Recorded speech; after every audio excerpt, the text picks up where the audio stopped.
Concert हुआ था तो बहुत लोग आया। हाँ हाँ, जब वो लकी अली आया था पापा तो बहुत लोग आए, तो उस दिन का आपका कमाई ज़्यादा हुआ हो। तो और क्या करना चाहिए, जैसे कि यहाँ में कंपनी में ज़्यादा होगा तो ज़्यादा रुपये आएगा।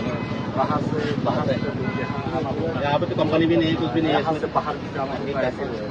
तो अगर ऑफिस और खोला तो ये भी ठीक है, और 5-6 ऑफिस होंगे तो, क्योंकि तब वर्कर लोगों को तो आना जाना होगा। आदमी कम मेहनत लेता हम। अगर यहाँ में अच्छा से बड़ा अगर अच्छा से कॉलेज किया तो अच्छा होगा, तब क्या होगा, स्टूडेंट को आना जाना होगा। ओ कॉलेज बा स्टूडेंट कबांग बा ऑटो कबांग मा तंगो ओमो तंगो। लेकिन यहाँ में दुकान कितना बजे बंद होता है? रात को 8-9 बजे। तो रात में तो कस्टमर कम है कि दिन में ज़्यादा है? दिन में ज़्यादा है, रात में दिन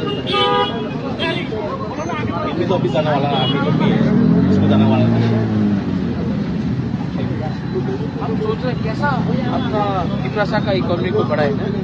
अरे यहाँ पर तो गवर्नमेंट का बस चल रहा है ना, इसलिए तो हम लोग को तो ये नहीं है, उन लोग को तो बारे से उठ के हम लोग को तो उठेगा तो हम होता है। नहीं, अगर यहाँ में मार्केट हुआ तो हर चीज़ टॉम भी नहीं होगा ना। अगर आप लोग यहाँ में जैसे कि अगर यहाँ में तो सब्जी का अगर एक प्रॉपर मार्केट हुआ, या समझो कि कॉपरेटिव जैसा हुआ ना, गोल मार्केट में है, तो लोग सामान आएगा, सामान कैरी करके तो जाएगा, वो भी तो देखना चाहिए। मेरे में फुल